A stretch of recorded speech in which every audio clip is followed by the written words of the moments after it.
मराठा आंदोलक मनोज जरांगे पाटील यांच्या आमरण उपोषणाचा चौथा दिवस आहे। आज मनोज जरांगे पाटील यांची तब्येत खालावली आहे। सगळे सोयरे शब्दाच्या अंमलबजावणीसाठी जरांगे पाटील पुन्हा आमरण उपोषण करत आहेत।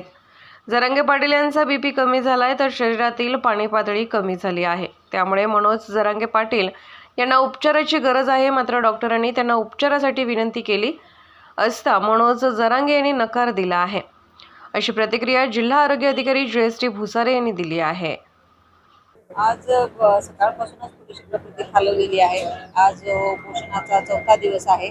तर त्या अनुषंगाने त्यांचं जे बीपी पल्स आणि रेग्युलर जी तपासणी करत असतो ते सकाळी बीपी त्यांचा बराचसा खालावलेला होता। 84/54 म्हणजे खालची व्हॅल्यू बरीचशी कमी होती।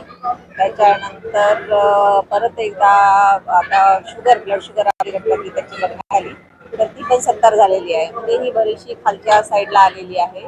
तर त्याच्यासाठी त्यांना उपचाराची अत्यंत आवश्यकता आहे। आम्ही वारंवार त्यांना विनंती करतोय। सगळी आमची डॉक्टरांची टीम आहे, फिजिशियन आहेत, एक्सपर्ट आहेत, सिव्हिल सर्जन साईडची त्यांच्याकडची पण टीम आलेली आहे आणि आमचे वैद्यकीय अधिकारी इथं 24 तास उपलब्ध आहेत। परंतु त्यांच्या विनंतीला त्यांनी आमचा नकार दिलेला आहे 2 तास तरी बघूयात, प्रयत्न करू काय उपचार आपण यांच्यासाठी उपचाराची काय दिशा ठरवता येईल। मी डॉक्टर जयश्री भुसारे, जिल्हा आरोग्य अधिकारी जालना।